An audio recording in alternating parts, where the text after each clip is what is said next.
Kenya inasherekea Idi el-Fitri wakati Tanzania ikisubiri kuandama kwa mwezi.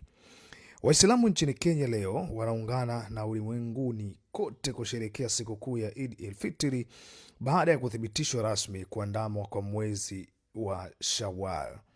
Akizungumza na vyombo vya habari, kadhi mkuu wa Kenya Sheikh Sukayen Omar Hassan amesema mwezi umeonekana katika maeneo mbalimbali nchini na kuthibitishwa kupitia taarifa kutoka vyanzo vya kuaminika, hadi inayomaanisha kumalizika kwa mwezi mtukufu wa Ramadhani. Hata hivyo, hali ni tofauti kabisa na nchini Tanzania, ambapo mufti na shekhe mkuu Abubakari Zuber ametangaza kuwa mwezi haujaonekana, hivyo kesho itakuwa siku ya Eid el-Fitri nchini humo. Yaani haitokuwa siku rasmi ambayo itakuwa ni Eid el-Fitri kama ilivyokuwa imezoeleka kuwa siku ya leo kama ilivyotokea nchini Kenya.